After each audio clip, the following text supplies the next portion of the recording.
nourishing the respiratory system with essential oils.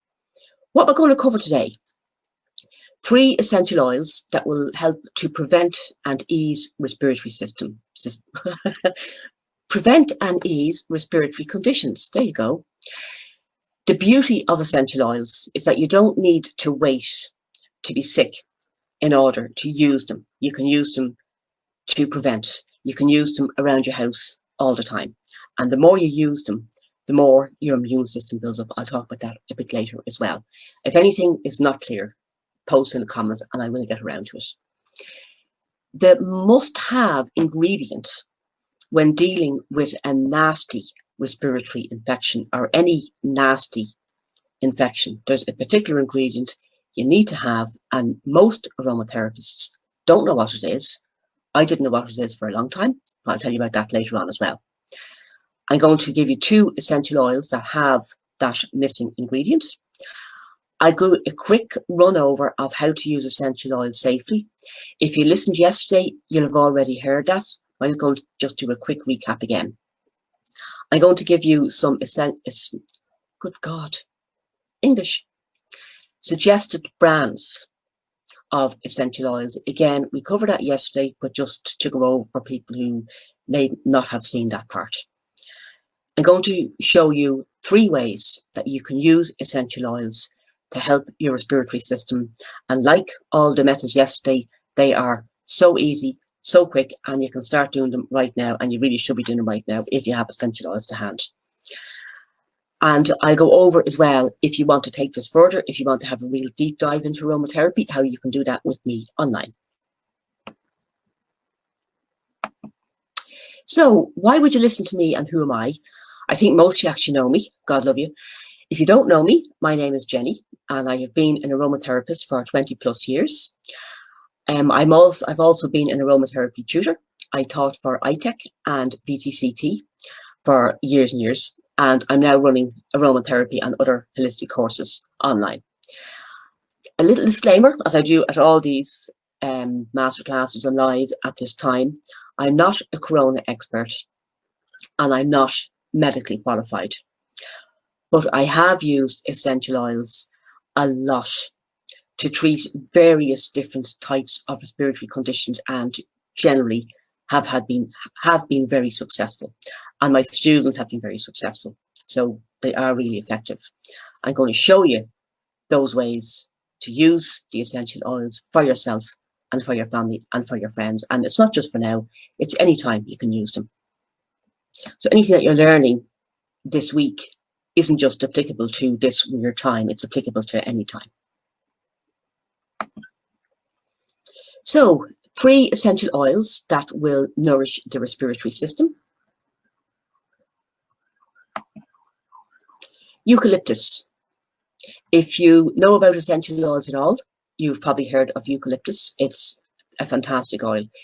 Eucalyptus I would think of along with lavender as my desert island oils. If I could only bring 2 oils with me, it would be eucalyptus and lavender, despite all the other beautiful qualities of the ones from yesterday, because eucalyptus is just amazing for treating all kinds of conditions, not just respiratory conditions. And eucalyptus and lavender together are super powerful. So eucalyptus ticks all the respiratory boxes. What does that actually mean? Properties of eucalyptus. It's antibacterial and it's antiviral. So it's going to help fight infection. It's antispasmodic. So it eases coughs. Good for kind of things like whooping cough or that dry cough or any kind of cough. It's expectorant, and that means it adds fluid to the respiratory system to help to remove mucus. But it's also mucolytic. Mucolytic means it dissolves mucus. So expectorant is all fine, but on its own, it's not going to do anything. So all the fluid in your lung, if you have thick, sticky mucus, you need to be able to dissolve that first, and then the expectorant ability can sweep it away. So not all oils will have both of those properties, and they're really, really good to have together. Eucalyptus is also decongestant, and it's a fantastic painkiller. So all of these could possibly relate to a respiratory condition. A lot of them actually will also relate to muscular conditions, so they're really handy for other things as well. But as well, respiratory, eucalyptus is fantastic for respiratory conditions, and it's so gentle. You wouldn't think so. Its aroma doesn't smell gentle, but it is gentle and powerful. So cypress. Cypress is an oil which I call blood, sweat and tears, because it is fantastic for reducing excess blood flow, like maybe during your period or whatever. It's great for reducing sweat. So sweat could be hot flushes, it could be teenager sweat. And it's also called a transition herb, not a herb, it's a transition plant. So it helps you if you're transitioning. So as in changing jobs, end of relationship, end of a friendship, new baby, new house, whatever. All those things are a change. And while some of them are very, very positive, there can be a grief associated as well.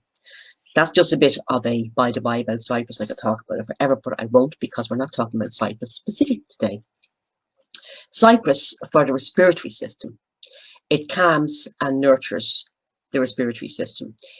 It comes from the cypress tree, and it's very rich in a natural chemical called pinions. Pinions are found in fir-like trees, all that fir tree family. So they're gentle and they're supportive for the respiratory system. So if you come across other similar oils like pine or spruce, they will have similar properties when it comes to the respiratory system. Cypress is antispasmodic. It's going to help with coughs. It's detoxifying. It's very, very powerful detoxifier, which is great because an awful lot of the infection can be to do with build-up of toxins as well. Decongestant, fantastic. Painkilling can be also very much needed in respiratory conditions. And it's a bronchodilator. It's a natural bronchodilator. It won't dilate more than it should. It's a kind of a balancing thing. So really it helps you to breathe if you feel all congested and bunged up. You don't use cypress during pregnancy. Now, again, I mentioned yesterday with pregnancy, there's no known oils, as far as I'm aware, that have ever caused any harm during pregnancy to a mother or a baby, and have ever caused a miscarriage, as far as I know. But as aromatherapist, or even if you just use them yourself, it's always better to err on the side of caution and know 120% that nothing you have done could possibly have caused any harm. So I would hate to hear that something had happened and have a niggly question in the back of my mind. What if? I know it wouldn't, but what if? You know the way your mind works sometimes, but yeah. So err on the side of caution, don't use cypress during pregnancy. And benzoin. So if you were here yesterday, you would have seen that benzoin came up yesterday, and benzoin is a duvet oil. My word for it is a duvet oil. You won't find that in any book because it's just a crazy person thing. But benzoin is warming and nurturing on so many different levels. Yesterday we were looking at how benzoin is good for the emotions, and now we're looking at how it's good for the respiratory system. Benzoin is also expectorant, so adds liquid to the respiratory passages to help to get rid of phlegm. Analgesic. Benzoin is a friggin' amazing painkiller. I didn't discover that for a long time. It's vulnerary, which means it helps wounds to heal. And it's warming. I knew for years it was warming. I knew that it boosted circulation, as in it made the blood flow more efficiently and therefore made you feel warmer. But I never put two and two together because benzoin is making the blood flow more efficient. It's helping to remove waste from anywhere in the body. and it's helping to bring nutrients to the area. So that is going to help pain. And I really only discovered that when one of my students used benzoin for arthritis. And she'd misunderstood something I'd said. And she came in and said, that was a great idea you had. I used the benzoin for my knees, and oh my God, it was amazing. It's a really good painkiller. I was going, what? Benzoin? Painkiller? Did I say that? But of course, adding 2 and 2 together. If it makes the blood flow more efficiently, it is therefore going to ease pain. Hello. But anyway, I got it eventually. Penny dropped.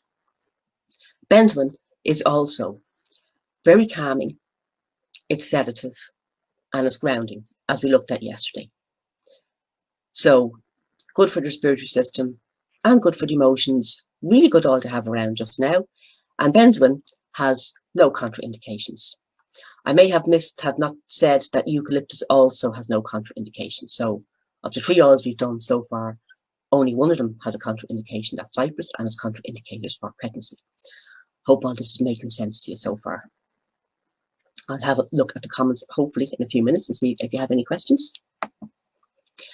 So I tried those kind of oils when I had a really nasty respiratory infection. I used to smoke and I stopped. And about a year later, I had the mother and father of respiratory infection that just went on and on and on. Antibiotics was like throwing sweets at it, was making zero difference. And I used lavender, and I used chamomile, and I used pine, and I used cypress, and I used eucalyptus. And they all smelled lovely, but they weren't really helping the respiratory infection. And I was thinking, it must be just that it's so bad that they're just not strong enough. If the antibiotics don't work, then maybe they won't work either. But I really loved the smell of them, and I really loved how they made me feel. And I remember saying to my husband at the time, they're not really helping with my chest, but I'm feeling in great form. They're really lifting my spirits. I feel in great form when I shouldn't, because I have this horrible chest infection, but I'm really happy. So that was my theory.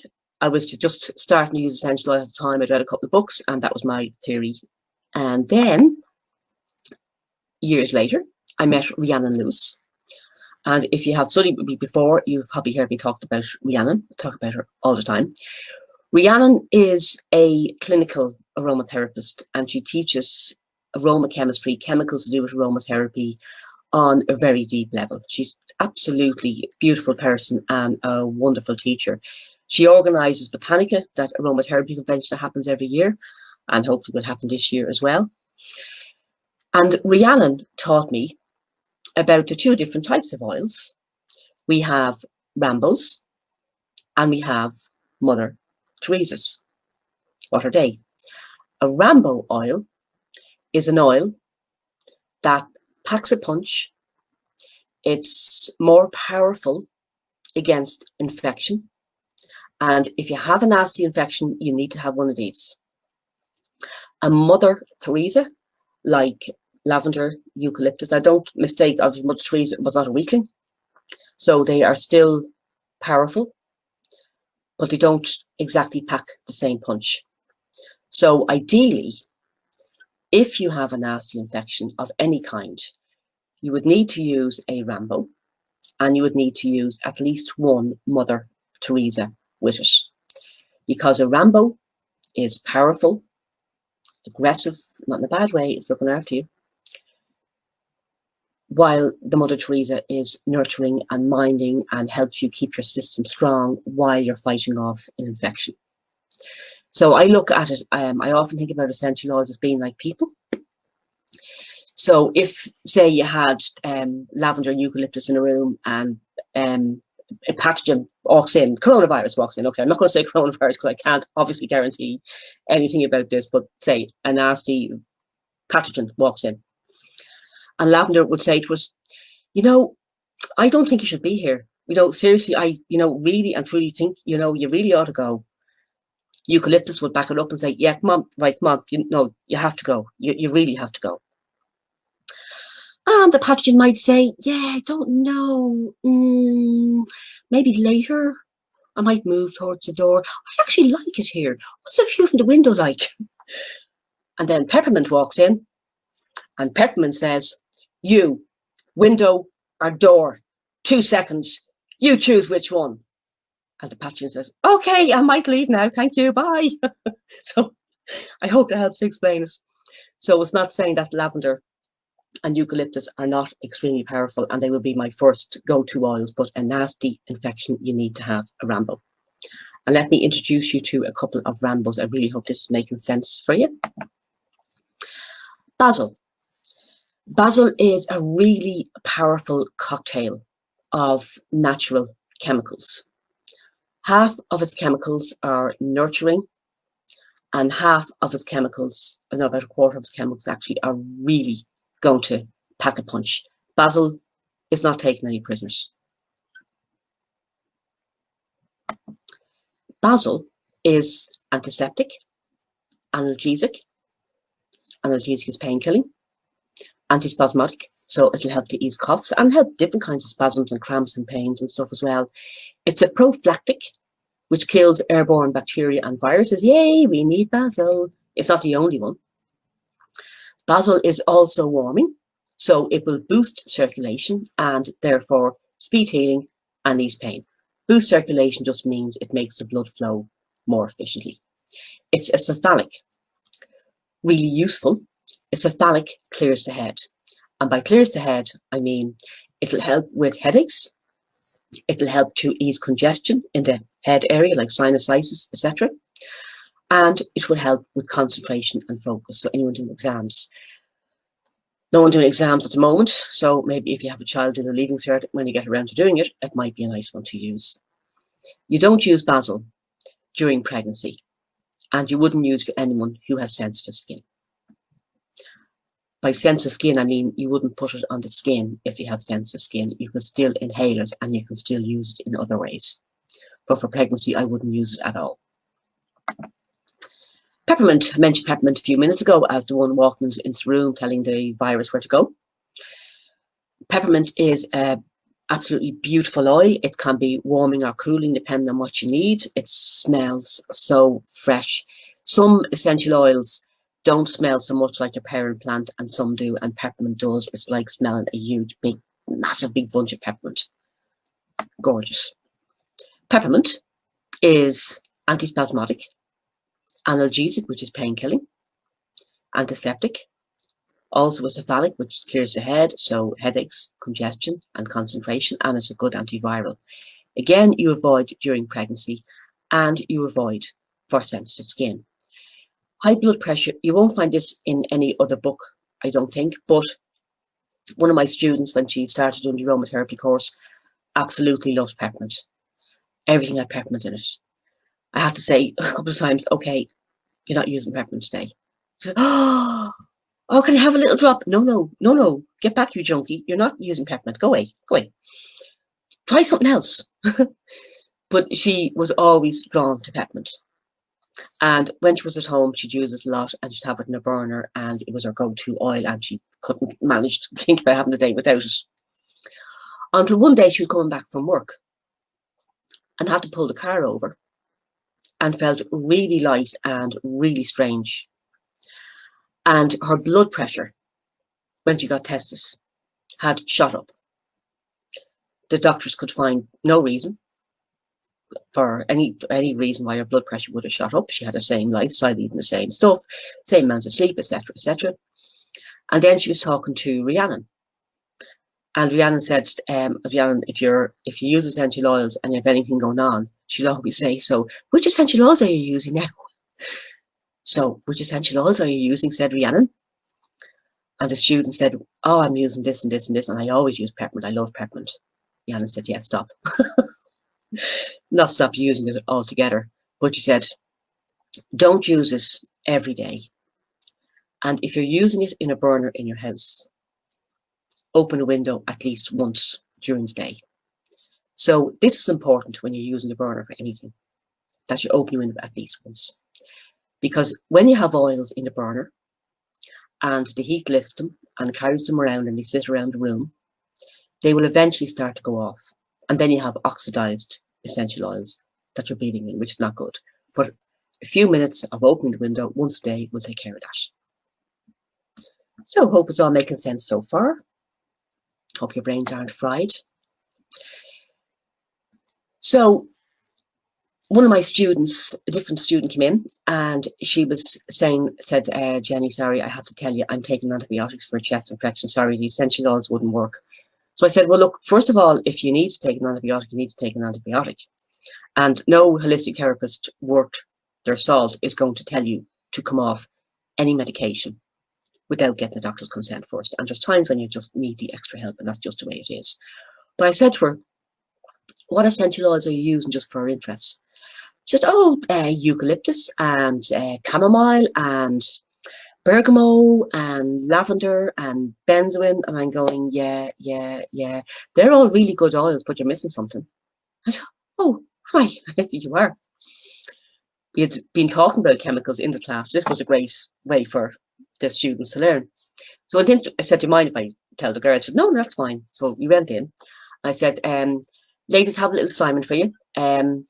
Break up into groups of 2, and each group come up with 3 essential oils for Laura and explain the condition as hanging on and you need to get rid of it. And they all come up with lovely blends of really good oils. And I was going, no, wrong. Not exactly wrong, but missing something. Except for one or 2 of them. One girl got it right because she just guessed. And someone else got it right, she chose basil. And I said, great, why are you using that particular blend? Well, she was using some of the oils for different reasons. And she said, I'm using basil because it's a Rambo, and a Rambo is going to get rid of persistent infections. I said, yay! Nothing like case studies to learn. So when Laura came in the following week, chest infection was gone. She was off the antibiotics, feeling great. So essential oil cautions. So if you're here yesterday, you'll have heard me saying it, but I do say it over and over again. Don't take essential oils by mouth. Don't use them undiluted in the skin. You can mix them in vegetable oil. If you're having a bath, you can mix them in milk. You can mix them in shampoo. You can mix them in whatever. It depends on how you're using them.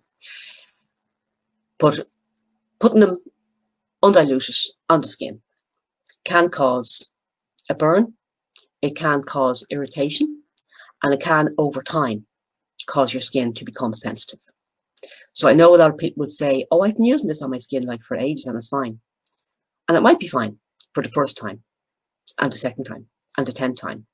And then suddenly after the 15th time, they suddenly realize they develop sensitive skin and no idea where they got it from.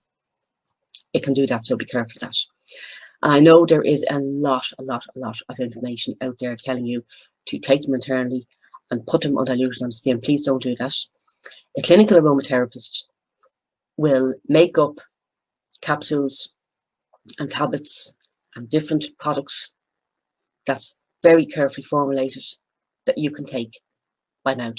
But otherwise, don't take essential oils by mouth. They can have very nasty side effects. Plus, it's a very inefficient way of using them. If you take essential oils by mouth, they pass down through your digestive tract, and all of your leukocytes and lymphocytes and your various different cells in your body and your lining of your respiratory system is going to attack them, see them as invaders and attack them. Also, don't let them come too close to your eyes. If you are using essential oils in a cream on your face, don't bring it right up to your eyes. If I'm using essential oils for a facial, I'll tell the client, don't rub your eyes for a while, just let them, but I still won't bring them right up. It'll be maybe about here-ish, about there, close enough. Right then. So which brand of essential oil is the best? There is no best brand of essential oil. There are a lot of really good brands of essential oil out there. So I recommend that you would get something that is well known and reputable, because anyone who's built up a reputation in selling essential oils is not going to destroy that by selling a shoddy batch of oils for a quick profit. Some of the ones I've used and I've heard recommended would be oils like Tisserand, Gerard, Atlantic. Atlantic actually tend to have a huge range in most chemists, so they're great for getting if you want to get some kind of strange oil at or less common oil, let's say. Ancient Wisdom. I love Ancient Wisdom, but again, they're actually getting a bit hard to get as well. Ogham oils, if I'm pronouncing that, they do beautiful oils as well. Unicorn is lovely. Fleur, really good. Bit more expensive, but it does have that extra quality. This is not a complete list. Somebody asked yesterday about Holland and Barrett. Holland and Barrett I will buy if I'm stuck, but I tend not to use them because they, as far I've heard, that they don't look after the environment. Like a lot of essential oil makers, if they cut down a tree, will grow another few trees or whatever. They kind of look after the environment as they're going along. Holland and Barrett don't tend to do that. And I've also heard that they will exploit the local farmers. So longer hours, less pay, etc. So I tend not to. Having said that, if I really need eucalyptus and I'm going past Holland and Barrett and I'm chasing my tail, I will probably get it in there. There's nothing wrong with them. That's what they don't cause you any harm. doTERRA oils, I have a lot of questions about, or I get a lot of questions about. doTERRA, there is nothing wrong with the quality, but they're not outstanding. They're sold as being the most amazing, outstanding, only oil you should ever use. They cost you 6 to 10 times the amount of other essential oils.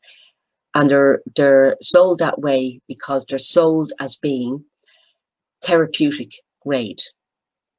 And you'll be told that therapeutic grade means you can take them internally, etc., and do all the things that I've told you not to do and that you shouldn't do. But there is no such thing as therapeutic grade. And oil is a pure essential oil, or it's not a pure essential oil. So nothing wrong with using doTERRA oils, but they don't stand out from the others. There are no way the giants ahead of, they're fine. They're not worth the price, I don't think. I have had doTERRA reps trying to tell me basil essential oil for something like €37. And at the time I was selling basil myself for €7 and the quality was just as good. And I said, well, where are you going with your price? And she said, oh no, it's okay, because you see what you can do. You can buy it from me for 37 and then you can sell it to your students for 50. I said, no, do I look like someone who's going to get ripped off or it's going to rip off someone else? No, sorry, not interested. So nothing wrong with the oils. I don't like some of the tactics. That's my own personal thing. I will get off my soapbox now. Sorry if you're still awake. How are we doing? We have looked at 3 essential oils that can prevent and ease respiratory conditions. We have looked at a must-have ingredient to deal with nasty respiratory infection. So the Rambo essential oils contain a particular chemical called ketone is one of them, and the other one has gone out of my head. Particular chemical, ketones is one, absolutely great, powerful. That's your missing ingredient for nasty infections of any kind. I've looked at 2 essential oils that have that missing ingredient that are Rambos. We've looked at how to use essential oil safely. Again, if you were here yesterday, we looked at it again. And if you're here yesterday, we've also again looked at the suggested brands of essential oils. So let's do a quick recap, and I'm going to see if I can see the comments. So in case you have any questions. So we looked at, first of all, 3 essential oils that nourish the respiratory system. Eucalyptus, it's pain-killing, anti-inflammatory, antispasmodic, so good for coughs. Expectorant, produces fluid in the respiratory system to help to get rid of phlegm. It's mucolytic, so it dissolves that thick, sticky mucus. It's antiviral and it boosts the immune system. It's also antibacterial, that should be down there as well. Eucalyptus has no contraindications, which is fantastic. Cypress, another lovely oil, antispasmodic, detoxifying, decongestant, pain-killing, bronchodilator. You avoid cypress during pregnancy. Other than that, it's perfectly safe to work with. Benzoin, it's expectorant, which again produces fluid in the lungs, not fluid, but extra liquid to help to get rid of phlegm. It's analgesic, which is pain-killing. It's vulnerary, which helps to heal wounds. It's warming, and it's also calming, sedative, and grounding, which is really useful at the moment. really useful anytime at the moment, but a lot of the time respiratory conditions can be linked with stress or grief as well. So a lot of the essential oils that work with them will also work on that element. So I don't have it down on this slide, but cypress is also great for grief and transitions and stuff like that. Okay, so must-have ingredient, your Rambo chemicals, ketones and phenols. Yay!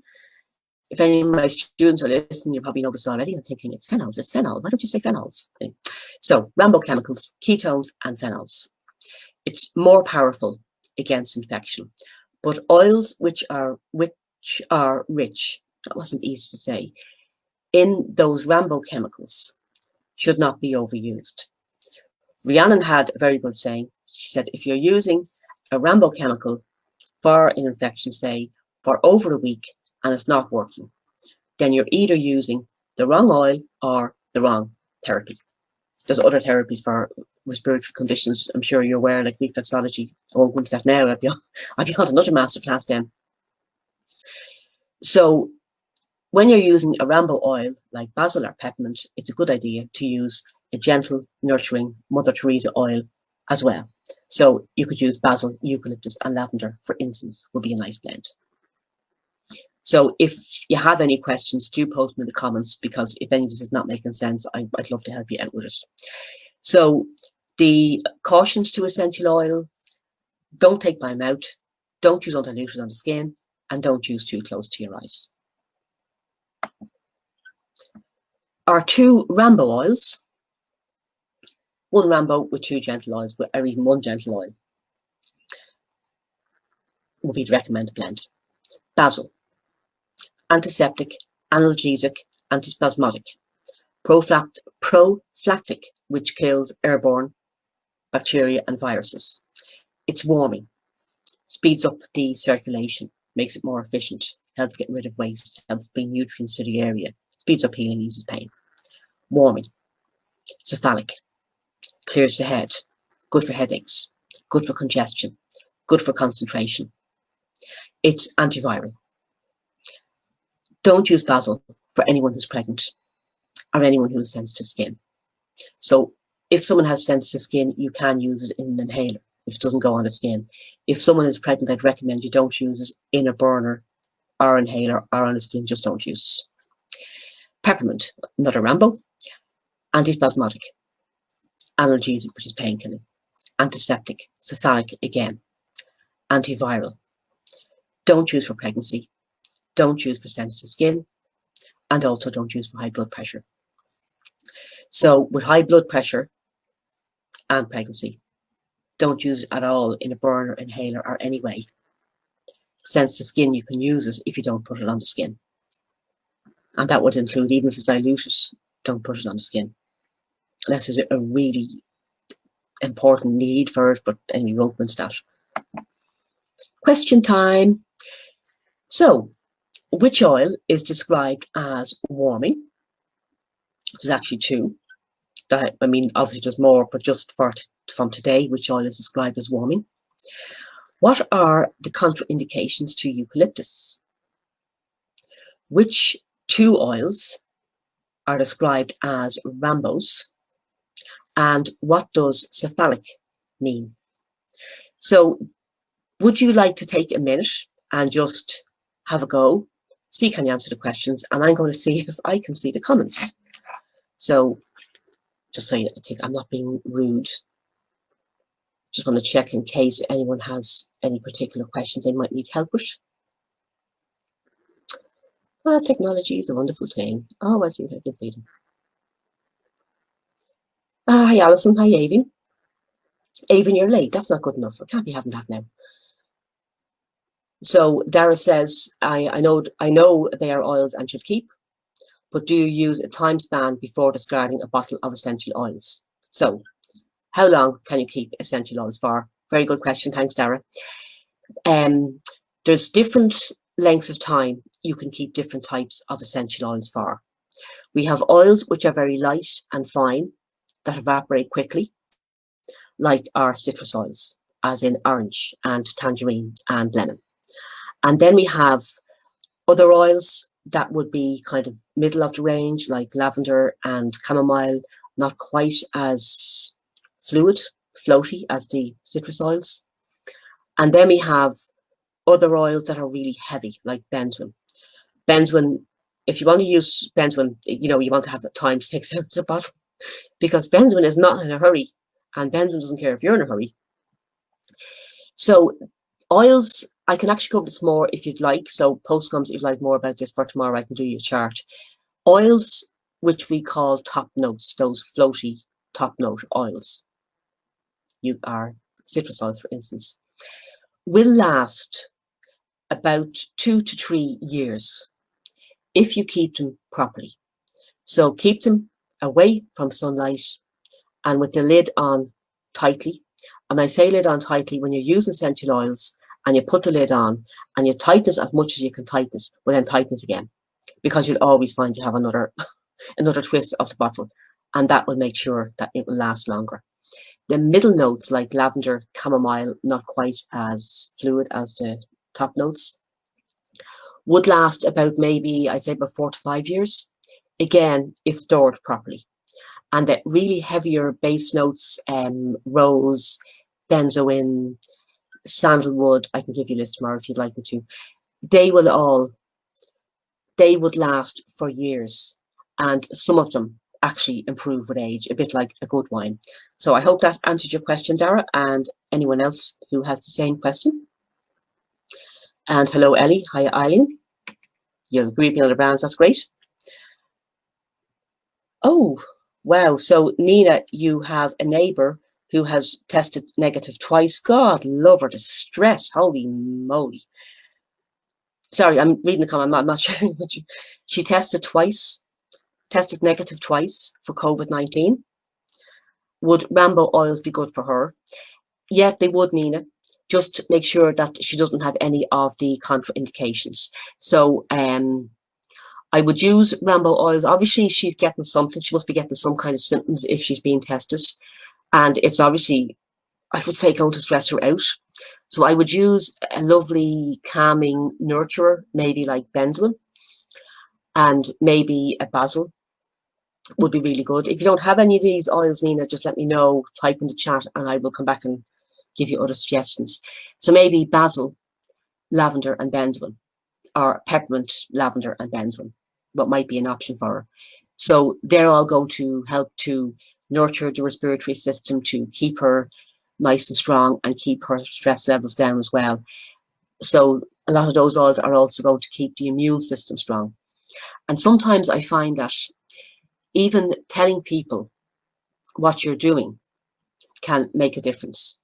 That makes no sense. It made sense in my head. It makes no sense out there. I had my friend's mother was going into hospital for a hip operation just at the start of all this COVID stuff. And she was really anxious about the virus, as you would be. So my friend asked me, will I make her something? So I said, yeah, I'll make her some stuff. I said, I'm obviously not making any guarantees, but these have a good track record. So I was like, oh, we just make sure to let people know. I made her a few bits and bobs, hand sanitizer, chest rub, and the whole lot. And she said that she immediately felt calmer, that she wasn't as stressed going in. Isn't that just absolutely great? And even that on its own is going to make a difference.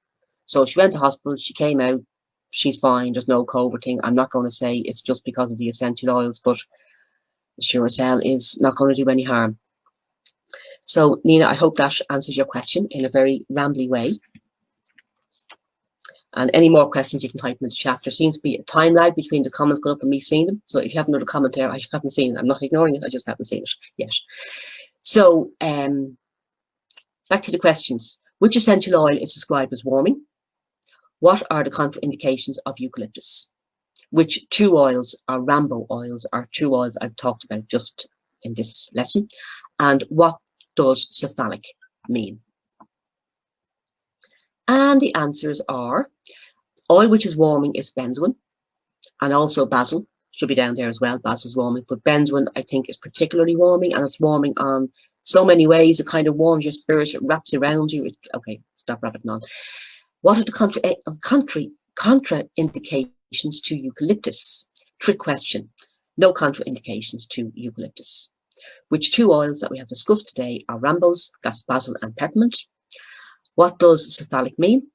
It means it clears the head, so it's good for headaches, it's good for congestion, and it's good for pain. So if I'm looking away, I'm just watching to see if any questions are coming in. So, okay, so now let's look at 3 easy and effective ways to care for your respiratory system. So, Nina, I would suggest that you either make up some products, some oils for your neighbour, or else tell her how to do it. But she should be actually using all of these oils in all of these ways. Chest rub or balm, inhalations, and using them in a burner or diffuser are all great for respiratory systems. Respiratory system conditions. Finish your sentence. The beauty of essential oils, as I said before, is that you don't need to wait to be sick to use them. You don't even have to have a reason to use them. You can just use them because you like it, because they make you feel happy, because they're good for your skin, because they make a beautiful fragrance in your house. Patricia Davis, she says that people who use essential oils on a regular basis tend to be sick less often than other people, and they tend to get conditions less severely than other people. Now, it is a generalization, but I've experienced that myself. When I first started using essential oils, and I was using them in burners, and I just use them everywhere, still do. And my daughter was, it must be about 6 or 7. And about 2 years after I started using the oils, she came home from school and she was in such a bad temper. And oh my God, I was a terrible mother. I still am actually, terrible, awful. And the reason was that her friend had got to have this lovely yellow medicine 3 times this year. And she hadn't had it in about 2 years, Mummy. I go, oh yeah, when I started using essential oils. My son was just a baby when I started using them. And like all babies, there's your regular trips to the doctor, and you have little bits and pieces, and you maybe go, I don't know, once every 2 months or so. There's obviously some little thing wrong with them when they're that small. Started using essential oils around the house, and I used it for his nappy rash, and if you had anything going on, I used the essential oils. And then I had to go over to the doctor with my daughter because she had kind of a thing in her eye. So the only thing one of the only things essential oils wouldn't be used for is something in the eye. So I brought her over, and I said to him, he said, I haven't seen you for a long time. I said, yeah, I know, I'm using these essential oils. I said, how long is it since Luke was over for a visit?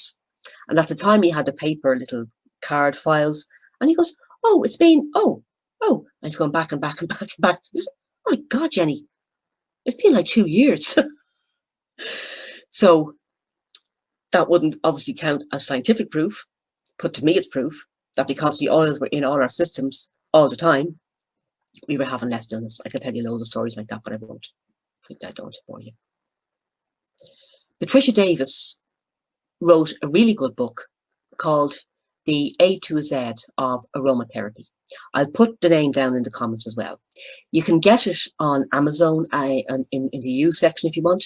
If you get it in the used section, it is usually in perfect condition. If I buy something like that used, it comes to me perfect, and in like 2 weeks it's tattered and written on and dog-eared and loved to death. It's not really being used. So the A to Z of aromatherapy, I would highly recommend that if you want to get started using essential oils. It gives all the essential oils in alphabetical order and all the conditions in alphabetical order. And she's a lovely way of explaining things, and she tells little stories. So I recommend my students on the aromatherapy course getting that as well. It's not like a textbook. It's a book you sit down and read and enjoy and learn loads from, because there's nothing like stories to help you learn something, and she's great at that. I love her, how she tells you about using the oils, how many drops per teaspoon, etc., and the cautions. There's an awful lot of books out there where they're really good and they've loads of recipes and information, but a lot of them don't really err on the side of caution as much as I would be happy to. So Patricia Davis does err on the side of caution, another reason I like her. So recommend that book if you want to kind of dive a little bit into essential oils. So for a chest rub, what you need to have is a dark glass bottle and some kind of vegetable oil. Your essential oils, of course. So for an infection, and sorry, I don't have it here, but I will put it down in the comments. The vegetable oils I would suggest would be olive oil, because it's anti-inflammatory and pain-killing. Castor oil, if you can get it, might be hard to get it now. You can usually get it in a chemist. So castor oil is antibacterial, antiviral, antifungal. It's anti-inflammatory and it's pain-killing. It is fantastic. And sweet almond oil is also a really good anti-inflammatory and a really good painkiller. Beautiful, beautiful for the skin as well. The only thing, if you're using, sorry, wrong topic, coconut oil is also antibacterial, antiviral, and antifungal. And if you're getting coconut oil, get the solid version in your local supermarket, not in the health food aisle, in the normal aisle, because it's the same product, it's cheaper. Just make sure it's extra virgin and cold pressed. I'm actually going to go over that again because I know when I'm firing out information it can be a bit quick. So some of the vegetable oils I would suggest that you use if you can. If you can't get them, go ahead and use the essential oils. Olive oil. Your extra virgin olive oil is the best. It has the most properties. It's anti-inflammatory and it's pain-killing. Castor oil. You can get that in most chemists. It's antibacterial, antiviral, antifungal, anti-inflammatory, and a really good painkiller. Sweet almond oil is also anti-inflammatory and pain-killing. Coconut oil. If you're using coconut oil, get the cold pressed extra virgin coconut oil, which you will get in the oil,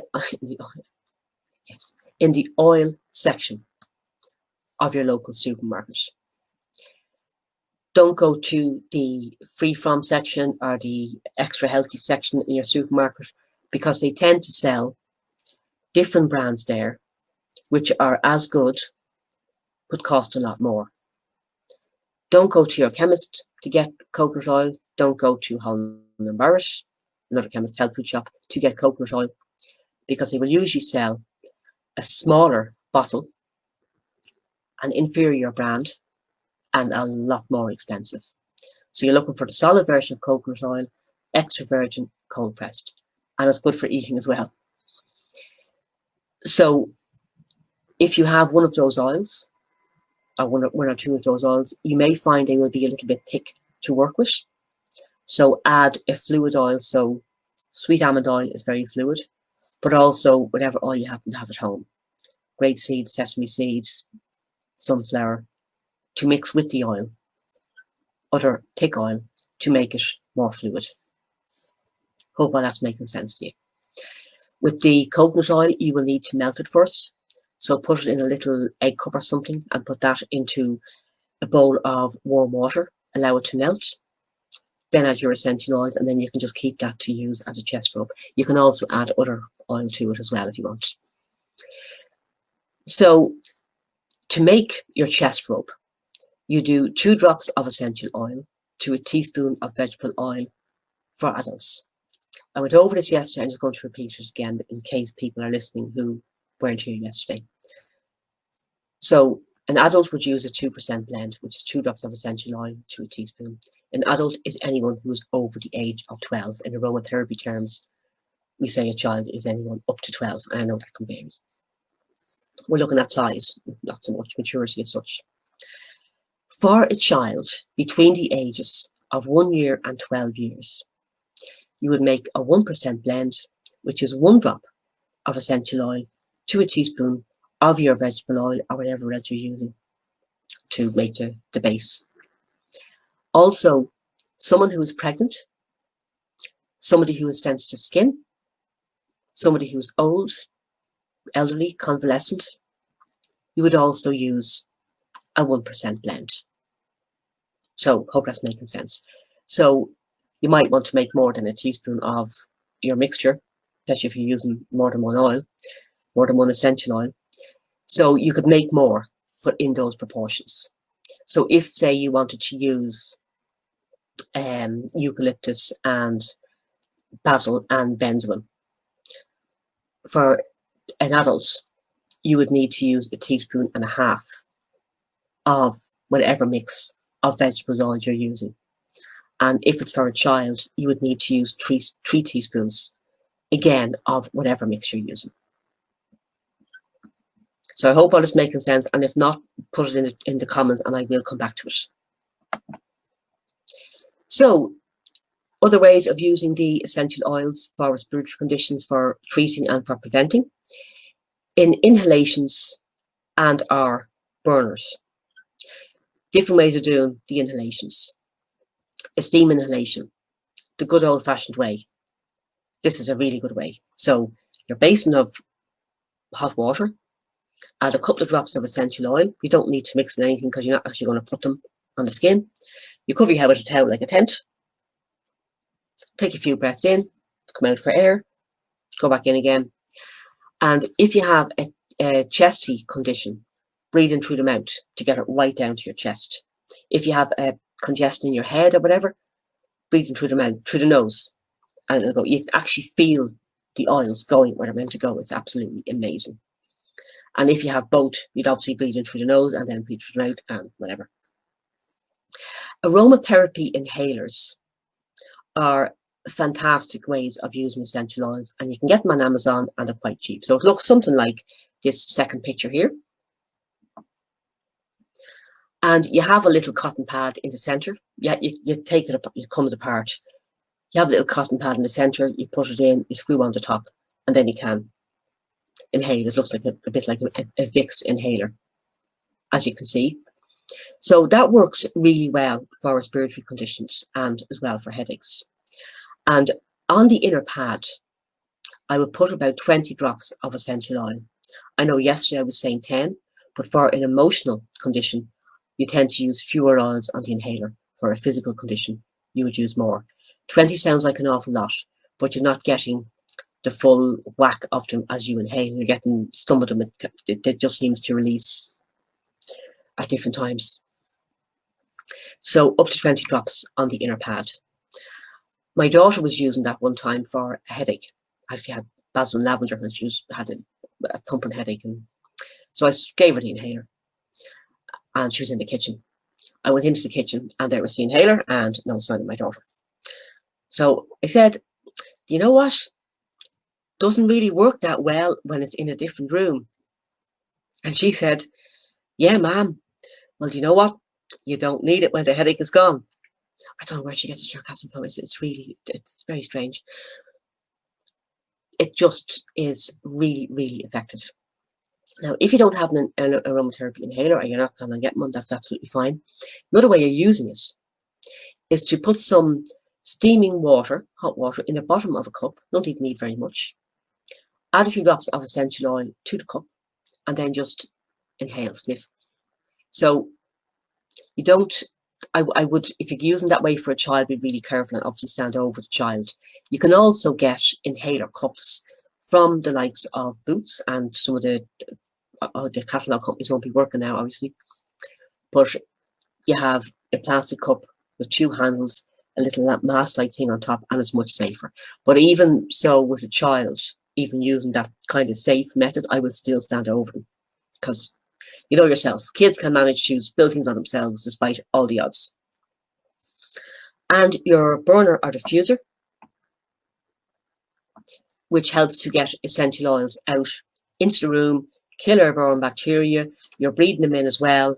And I know with a lot of different illnesses, it really does seem that people who are in a room with a burner are not getting the illness as often and not getting it as severely as other people would.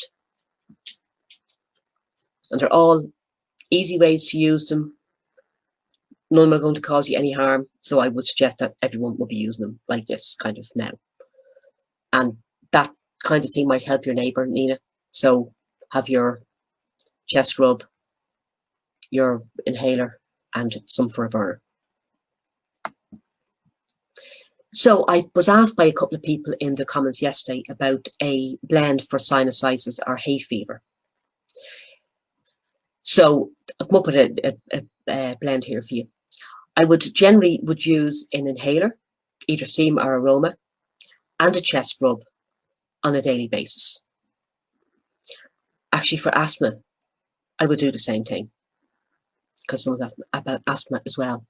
So one of the ones for hay fever, I would suggest would be something like eucalyptus, because it's clearing, it's anti-inflammatory, it's pain-killing, and it's gentle. And actually, I would use it for sinusitis for a similar reason. Lavender. I know I haven't mentioned lavender today, but lavender is also pain-killing, anti-inflammatory, gentle, antiviral. It boosts the immune system and it's very calming. And the reason why I would use lavender as well, because I know I've mentioned cypress and other really good oils too, because lavender enhances any oil it's added to. All of the essential oils will enhance each other, but lavender particularly enhances other oils. And chamomile, I have down here, which I haven't mentioned before. Chamomile is a beautiful oil. It's known as the mothering oil or the children's oil. Not one of my inventions, but and the reason why I would use chamomile is because, well, it's pain-killing, anti-inflammatory, so are some of the oils I mentioned today, but it's also anti-allergic, not anti-allergic, like I said there, but anti-allergic. So a lot of the time, hay fever can be, well, hay fever all the time is aggravated by an allergy because it's caused by an allergy. And chamomile is an anti-allergic oil. Really, really useful. I'd use it as well for something like a nettle rash, when it's the allergic reaction is causing the unpleasant sensation, not so much the actual plant itself. So chamomile, pain-killing, anti-inflammatory, anti-allergic, and it's also very calming. So those three oils make a really good cocktail. Now, they're not the only ones you can use, just a suggestion that came to my mind that I thought would be really useful. And you could use something similar for asthma, because again, you have the clearing properties, you have it will help with breathing, and you also have the calming properties of lavender and chamomile. Because with asthma, it tends to be that you will have an attack more likely if you're feeling stressed or anxious, and keeping your stress levels low can help reduce the severity of attacks. And again, for whether it's sinusitis, hay fever, or asthma, I would use all of these on a regular basis, even if there's no symptoms being shown. Get the oils into the system and they can act as defenders. So inhalers, chest rub, and use them daily. So by inhaler, I obviously mean a steam inhaler or the aromatherapy inhaler. How are we doing? So we looked at 3 essential oils that prevent and ease respiratory conditions. We looked at the must-have ingredient to deal with nasty respiratory infections. We looked at 2 essential oils that have that missing ingredient, those Rambo chemicals. We looked at how to use essential oils safely again. We looked at suggested brands of essential oils again. We looked at 3 ways to use essential oils, and we looked at the sinusitis blend. Can't talk, sorry. And then, you can see we've actually gone, we're just at the hour, so if it suits you to leave and you can't say that's absolutely fine, you can always pop back in again, watch the rest, and you can leave your comments. So, the 3 essential oils to nourish your respiratory system. First of all, we had eucalyptus, which is pain-killing, anti-inflammatory, antispasmodic, expectorant, mucolytic, antiviral, and it boosts the immune system. We have cypress, which is antispasmodic, detoxifying, decongestant, pain-killing, and a bronchodilator. Expands the passages, helps you breathe more deeply. Benzoin, expectorant, analgesic, which is painkiller. Vulnerary, helps wounds to heal. It's warming. Warming means speeds up healing, eases pain, helps get rid of infection as well. And benzoin is also calming, sedative, and grounding. I know somebody was asking me about benzoin yesterday, so I hope this is answering your questions. If you need more information, you can let me know. We looked at the must-have ingredient, which are Rambo chemicals. ketones and phenols. You don't really need to know the name of them now, but that's what you're looking for, Rambo chemicals. They're more powerful against infection. They're very strong. Don't overuse. Don't use basil every day for a month, for instance. And use them alongside something else, a more gentle essential oil. Essential oil safely. Don't take them out. Don't use undiluted on the skin, and don't use too close to the eyes. Guys sound very bossy, don't they? Okay, never mind. So, the two Rambo oils. Basil is antiseptic, analgesic, antispasmodic. It's prophylactic, which will help kill airborne bacteria, viruses, etc. It's warming, it's cephalic, and it's antiviral. We have peppermint, which is antispasmodic, analgesic, which is pain-killing, antiseptic, cephalic, clears the head, so headaches, congestion, concentration, and it's antiviral. So avoid the basil for anyone who is pregnant or has sensitive skin. Avoid peppermint for anyone who is pregnant, has sensitive skin, or has high blood pressure. Just to err on the side of caution. We're always erring on the side of caution. 3 ways to use essential oils. We have chest rubs, inhalers, and burners. For hay fever, sinusitis, the blend was eucalyptus, lavender, chamomile, which also would be very nice to use for asthma. Or you could maybe take out the eucalyptus and use benzoin for asthma, just another option. When you're choosing a blend of essential oils, you have your bit of knowledge about them, but then you can play around with them and see which one is kind of speaking to you. You'll be drawn to using certain essential oils. And as long as no contraindication, if you're drawn to using oil, then use it. There's probably a reason why you need it. So question time again. Which essential oil of the ones I've mentioned today is anti-allergic? It's kind of a trick question, a bit of a mean question, but never mind. For chest rubs, when do you use a 1% blend? For who would you use a 1% blend? What does cephalic mean? Should be only one question mark there, 2 question marks in there. What can you start using? Sorry, when can you start using essential oil for a respiratory condition? So is it when the symptoms are shown? Is it when they're getting really bad? Is it when they're starting to ease off? I'm going to take another quick look at the comments, she said, hopefully, just in case there's any more questions. So do you want to just take a minute and just see if any of those, if you know any of the answers to those questions? And I'll be back to you in the near future. Technology is a wonderful, wonderful thing. You set something up and then, sorry about this, lads.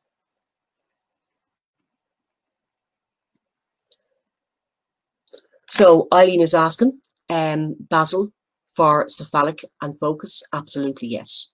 So it would be great, say, if someone is studying as well, if you're talking about focus, to use 1 drop of basil on a tissue while you're studying a particular subject.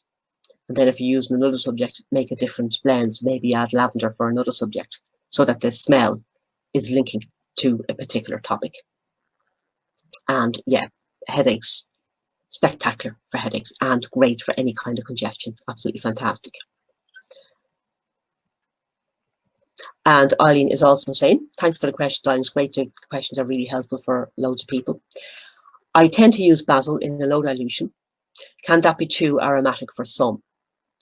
It can be. Basil is very pungent, very strong. But what if you are drawn to it? I know you're an aromatherapist. If you're drawn to it, I would kind of tend to use it and maybe use other oils with it. So a higher dilution, maybe of say lavender, chamomile, or whatever. And I don't know if you were, I know you've studied with Rhiannon as well. And I'm not sure if you're at the class when she said that if she wants someone to like something, she has this little trick. She takes the oil and she smells it and she says, oh, that's lovely, isn't it? So the person is thinking, oh, yes, lovely, before they actually get to smell it. So it's just if you want someone to like something, because you want to use it, obviously, when you want to help them. Eileen says she uses benzoin a lot, very relaxing. It creates a great harmony in a blend. Oh, it does. It is absolutely amazing. I love it, love it, love it, love it. And Kathy says, totally agree. Essential oils make us happy and contribute to health. Absolutely. I know you're a very proficient aromatherapist as well, Kathy. And Nina says, just to clarify, as a lot of people have small babies or animals in their homes, will essential oils affect them while burning? Yes, they will, but in a good way. So actually, maybe you're thinking of using stronger oils. So with children and animals, I would tend to use the more gentle oils, like the lavenders and the eucalyptus and the chamomiles, benzimins, that sort of one. And I would tend usually to avoid the rambos. Now, if there was a nasty thing going around, I would put in maybe 1 drop of maybe peppermint or basil or rosemary, other rambos. Not too much, but a little bit with a nasty thing going around like right now. And always when you're using the oils, just be aware of the contraindications. I have all the contraindications here on the slides, but you know, if you are using oils, just check the contraindications. I will be getting you copies of the slides. It might take a day or so, so don't worry about, you know, if you're trying to take notes or whatever. I will get you copies. And Avine says she has chipped a bone in her foot, ow, ow, ow, in January, which hasn't healed properly, ow, and is causing pain while I walk. I think all this ow must be helpful for you, Avine. This is, you know, the sympathy is good. It causes pain when, oh yeah, when you walk. And what combination would you use for a rub? I would, if you can, get some castor oil and mix it with extra virgin olive oil. If you can't, just use the extra virgin olive oil. Before you use it, warm the oils slightly. Not in a cooker, not in a microwave, but a bowl of warm water with your oils in a smaller container that sits in the water, and let them heat up that way. And I would use basil is a really good painkiller. Lavender is a good painkiller as well. Chamomile is a good painkiller. I actually have a really good recipe for a pain balm I make, which we do on the aromatherapy course. I'll put the recipe in the comments. So, but that might help you as well. So yeah, oh, that's sore. God love you. Right, so just to go back to those questions, which oil is anti-allergic? For chest rubs, when do you use a 1% blend? What does cephalic mean? With 2 question marks apparently. And when can you start using essential oils for respiratory conditions?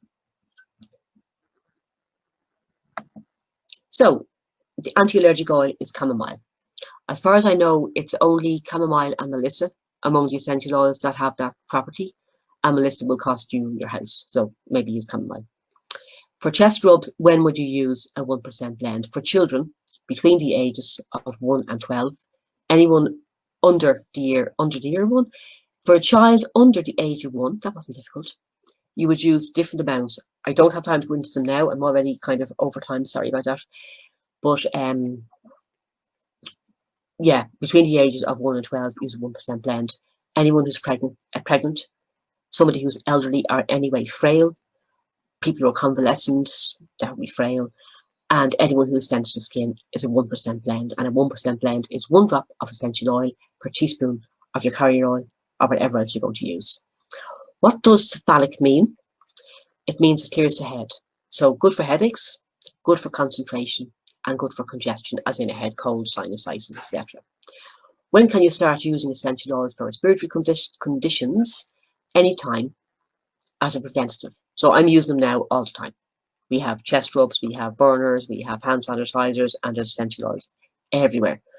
And no sign of anything, touch wood, but yeah, use them as a preventative. If somebody has an ongoing condition like asthma, I know I mentioned it earlier, I would use the oils every day, rubbing on the chest, rubbing on the back, inhaling, and using as a burner. And I have used before for people who have asthma, and they have said that they find that they're getting the attacks less frequently, less severe, and not lasting as long. So it's all good. And again, you can't say that's scientific proof that they're working, but to my mind, it's scientific. It's not scientific. It's showing that they're working, in my opinion. So, if you want to take a deeper dive into aromatherapy and essential oils. I'm going to share a bit about my online course and an offer that I have at the moment. So the course is called the Aromatherapy Wellness Professional. It's certified and it's insurable, which is super important. You can complete it in, well, if the time is up to yourself because it is an online course, but generally speaking, people would complete it in about 6 months. But it is doable in 4 months. Some people take longer, might take a full year. That would be the range of times. So actually, I've noticed that a lot of my online students are flying through their assignments at the moment. Keep me busy. Keep me busy with feedback. As you have more time now. So what is this course and why did I put it together? I taught a version of this course online for years and years. Well, actually, I taught this actual course online for years and years. I taught it for iTech and VTCT.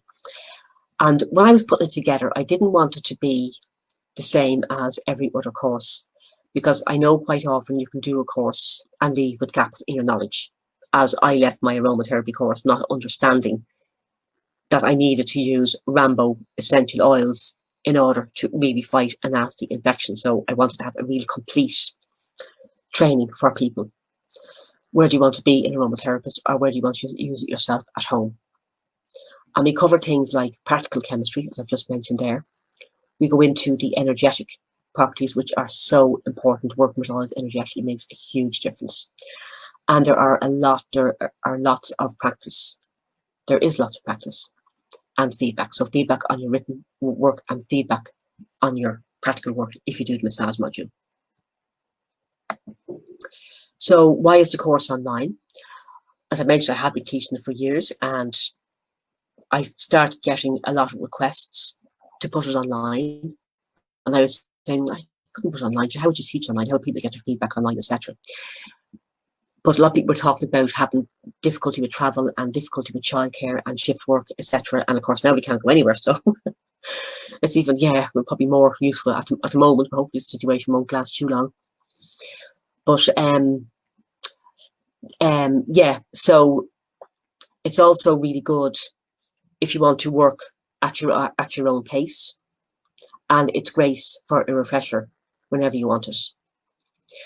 But the way I talked myself into doing it online, because I could understand how you could do the theory modules, kind of teaching like this, and you can ask questions and you can get feedback, and that's fine.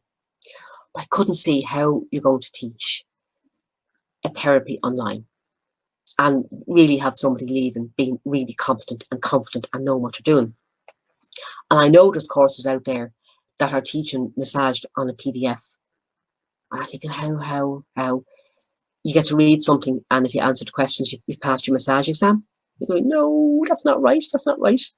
So I come up with the idea, because I've kept getting the requests, come up with the idea of the students learning their techniques as they work through the course, exactly as you would on a hands-on course or in an actual in-person course, practicing the techniques and then sending me videos. So I can say, yeah, you're doing that right. Actually drop your shoulders. No, mind that, cover the client's shoulders, whatever. And it's actually working really well. And the students, what they love about it is that they say that if I was doing an in-person course, I might not know what you meant. As in, I'd say to somebody, drop your shoulders, and they go, they are dropped. No, they are dropped. It's only when you touch them. Oh. And I do that myself, because you can't see yourself doing something. So the students love the fact that they're able to actually see themselves and see exactly what I mean when I say, do this or do that. So it's very helpful that way. So what we look into, we're going to cover 41 essential oils, a really deep dive into 41 essential oils. So if you liked this class and yesterday's class, you're going to love that. We're talking about using essential oils to stay healthy for various physical conditions, for mental, emotional, spiritual, all kinds of things. We look at 12 vegetable oils in detail, all their properties. They're great for pain, they're great for skin conditions, they can balance hormones, there are loads of things they can do. And we do the full body massage, as I've just explained, where the students learn a technique, send a video, learn another technique, send a video. So I'm looking over your shoulder exactly as I would be if I was in a room with you. Scary thought, huh? And we look at an aromatherapy facial. So usually an aromatherapy facial is just taught as a kind of a by-the-by, without going into much detail. But being able to offer a facial is a great way to upgrade a treatment or to add a treatment on its own. So have an aromatherapy facial as one of your treatments and using various different oils for various different conditions, skin conditions, stress, etc. We look at using oils without massage, so not all the students are doing the massage module, and you can use them in various different ways for PMT, for skin conditions, for anxiety, etc. Consultation skills are really important because when you're talking to a client, you need to get a feel for them. So how are they, what condition are they presenting with? How are they feeling themselves emotionally? And is there anything else going on? Like how's their general lifestyle? And then doing a blend that's going to suit all of those. So it's a skill that you can learn. It's actually a really interesting skill to learn.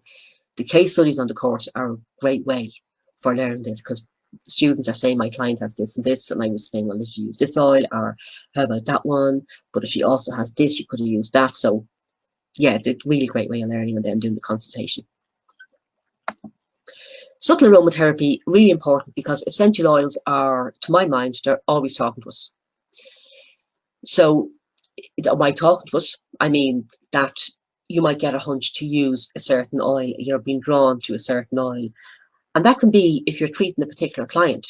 Like I was treating a client one time for insomnia, and rosemary kept popping into my head. And you know, if you know rosemary, rosemary is very pungent, it's very clearing, it's very stimulating.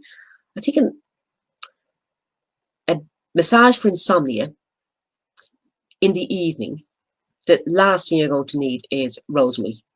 And I was thinking of benzoin and lavender and chamomile and soft and gentle and nurturing, relaxing, reducing stress, and rosemary. I said, no, it was just assisting. So I decided, right, I will use 1 drop of rosemary, and I used enough other oils so it wouldn't be overstimulating. During the treatment, the client had a release. They had a pent-up emotion, and they released emotion. And one of the things rosemary is good for is for helping to release emotion. She hadn't told me that she was holding on to all these feelings and that she needed to get rid of them. But after the massage, she says, oh my God, that was great, because I was hanging on to them and I really need to get rid of them. And I could tell you 20 stories like that of how they talk to us. But I won't go into it too much. I probably already have. But you can use essential oils with Reiki. You can use with IET. You can use a lovely healing with just essential oils without having trained in something else. So it means just to go with everything. Aroma chemistry, I've already explained that today. I won't go into too much detail. It takes your blending to the next level, and you don't need to have an awful lot of detail or complicated terms to be able to learn aroma chemistry. So even just knowing that you need to have a Rambo for a really bad infection is really useful. Whereas with usually when you're studying aromatherapy, you learn the main chemical in each oil. So lavender is alcohol and benzoin is esters, and that kind of information doesn't help, because your brain doesn't really care unless it knows why it needs to know. So if you tell me that rosemary has lots of ketones, that doesn't mean anything. But if I tell you ketones pack a punch and are absolutely fantastic for respiratory infections, you go, oh, that'll stick in your head, especially if you use it. So it's that kind of way of teaching the chemistry. Useful, practical, and hopefully interesting. And so many aromatherapists, including myself, until I met Rhiannon, did not know this and should know it. I won't put up on another soapbox. I would mosey on. So I'm giving a free bonus for now, for the foreseeable future, as long as this situation is going on, and maybe beyond that as well. A free course called Lotions and Potions. So it's all about making creams, balms, sugar scrubs, sanitizers, etc., that you can use, sell as products. So I was doing a live before, a week or so ago, and I said how one of the ways of you can earn money now would be if you're an aromatherapist to sell products. So great for now and great for the future. It's always good to have an extra stream of income. You can also use these lovely products as upgrades to your treatment. So if you're doing a reflexology treatment and you had a lovely sugar scrub with a natural moisturizer before the treatment, I mean, that's absolutely just up levels your treatments and increase your income, because we all need to pay the mortgage, etc. So we go into all that, and this is free for all of the online aromatherapy students for the foreseeable future. There's no kind of shut-off date on it, because I think it's something that would be really useful for you to know, and also that now you might have the time to kind of play around with stuff, so the time to do it. And so yes, it could be useful for you. The full course value is 2,000. Going by other courses, a lot of online, very good online aromatherapy colleges would offer an aromatherapy course for 2,000-ish, not counting aromachemisry, not counting subtle aromatherapy, not counting massage, and not counting lotions and potions. So the whole value of all of that would be €3,000. But I want to make it available to people who want to do it, and aromatherapy lovers and holistic therapists, etc. So it's not 3,000, it's 950. And to make it easier for you, you can pay in 6 payments of €170. And if you prefer, you can also extend your payments out and make 9 payments of 115. So it's just, if it's something that's talking to you, and if it's something that you would really like to do, I hope that this is making it possible for you. But if you have any questions about it, let me know. So how does the course work? When you sign up, you get immediate access to the course. I'm still working on some of the modules, but you get immediate access to everything that's there. You work through the aromatherapy modules and you answer the questions and assignments. You practice your massage techniques and you send me videos. I send you back the videos with voiceover feedback saying to fix this, do that, that's very good, whatever. You complete the case studies as you work, and I'll send you feedback and tips on them as well.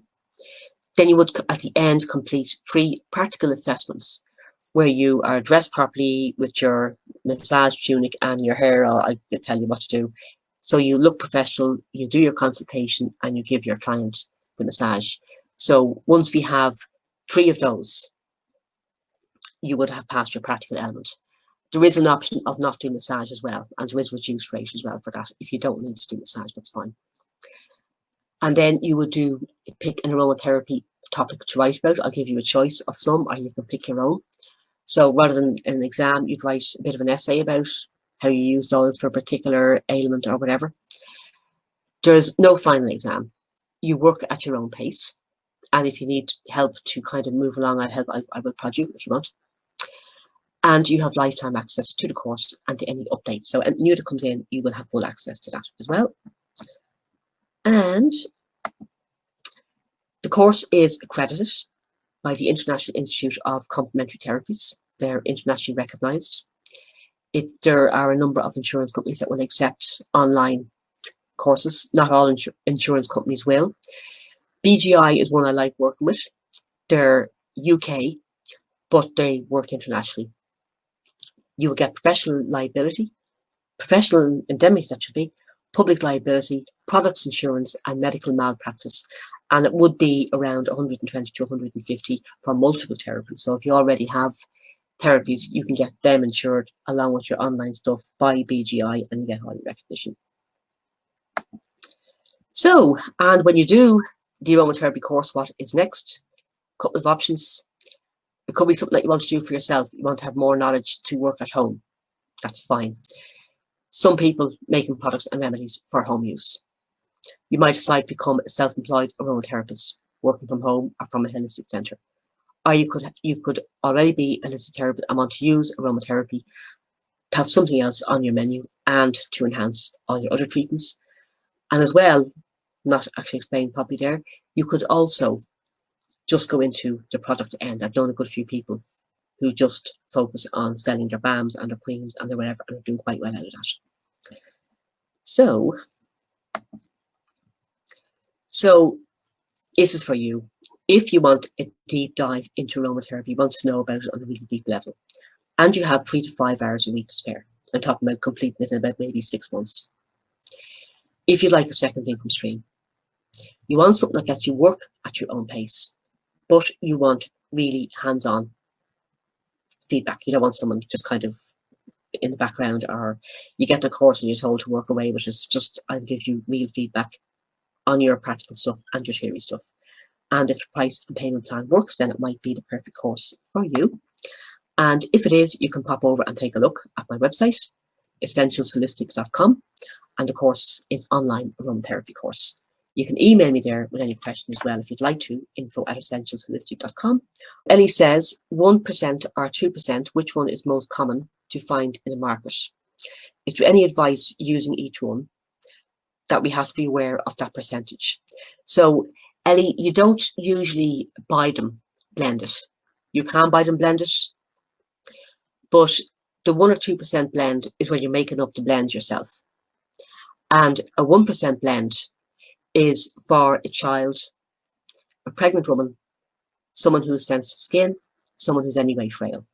I hope that's answering your question. A 2% blend is anyone who is an adult, as in over 12 years old and isn't pregnant, doesn't have sensitive skin, and isn't in any way frail. And Ellie said she would highly recommend the course. Thanks very much, Ellie. Kathy seconds that. Thanks very much, Kathy. That's lovely. I'm glad you enjoyed it, ladies. Okay, thanks a million for listening. Thanks for coming along.